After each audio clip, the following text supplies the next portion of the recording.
Hey guys, it's Roscoe, and on Space Coach today we finally have our Walker lineup. Now that I have the AT-ST, you can join the AT-ACT and the classic AT-AT, and it's very good to see them all together. Obviously not to scale, although a vehicle of that size to scale would be very interesting indeed. Now, let's take a look at the Encyclopedia of Starfighters. Here is the spread, obviously that's the AT-DP from Rebels. Here is the one for the AT-ST. You see here in action on Jeddah City, and we did see that in Rogue One, and then here of course on Endor. So let's see, the type of vehicle is a Walker, manufactures Kuat drive yards. I'd love to see that in canon properly, that planet with that giant ring of factories all around it. Can go up to 90 miles an hour, so it's very speedy, and modelled for all-terrain scout transport. 9 meters tall, it's got twin blasters that we see, and also concussion missiles and concussion grenades. And it has light blaster cannons at the side. Now, the AT-ST is a vehicle used by the Empire. It moves quickly on even ground and is capable of navigating difficult terrain. They're typically marched around captured territory as a show of force and a symbol of the Empire's strength. And that is how we see them in Rebels. But obviously, all you have to do is just roll some logs down and it won't be able to find its footage, or get a couple of logs to go one from this side, one from the other, and boom. Now, the AT-ST's design can be traced to earlier Walker models.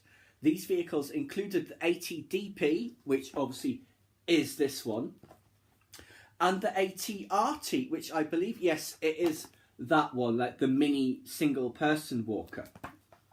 Yes. Which was commonly used by the Republic during the Clone Wars.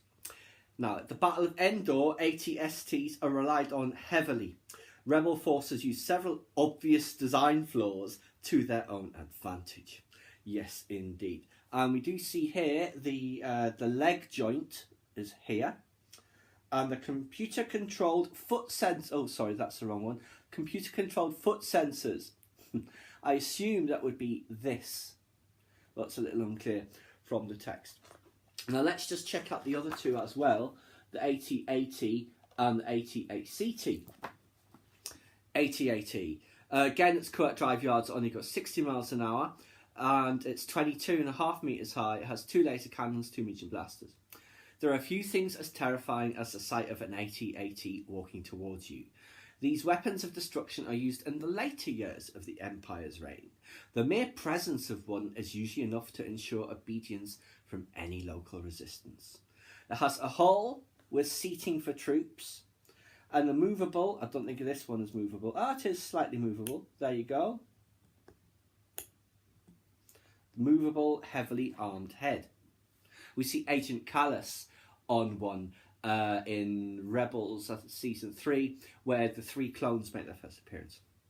Now here, of course, we see Rey is using one as her home on Jakku many decades after the battle there. And I do believe it's the Hellhound 2, the specific Walker that she lives in. And obviously here we see them used in the Battle of Hoth. Has 3 operators, a pilot, a gunner and a commander.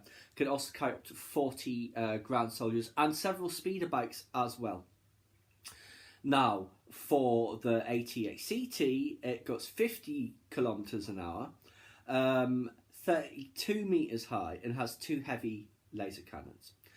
It's a construction Walker, basically. AT-ACTs are mainly used for hauling cargo for construction projects.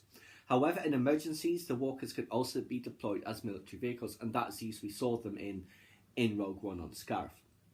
It has a head-mounted sensor array, which you see, I guess it's this here. These Imperial Walkers are not as dangerous as their huge size suggests. Balancing a large transport on such long, thin legs with joints held together by electromagnets makes these Walkers highly unstable. They were originally built for haulage, not combat. And you see the hanger clamp nozzle notches here. Let's bring that closer, the little markings there. And you see the knee joint cover else do we have? AT-ACTs can resist attack from most handheld weapons. However, they cannot survive a starfighter assault, and many are destroyed by rebel ships during the Battle of Scarif. And we see that there. And it was great seeing them all getting destroyed. That was one of the things I was disappointed about in The Last Jedi, is none of the walkers got destroyed. Well, other than when the supremacy gets taken up, we don't really see it properly. When a band of rebels attack Scarif, all Imperial defensive units are ordered into battle. Even AT-ACTs and non-military personnel. We'll see that there. And that, of course, was from the very first teaser trailer for Rogue One. But yes, it's great to have all the walkers together, be able to go through the canonical vehicle information on them. As you know, I'm delighted to have all of these walkers. Yes, but yes, I thought it'd be good to just run through their details for you. So there you go, guys. That is the AT-ST, the AT-AT, and the AT-ACT. Please subscribe to my channel if you enjoyed this content. Leave me a comment suggestion for what upcoming topic you'd like to see discussed, or like the video.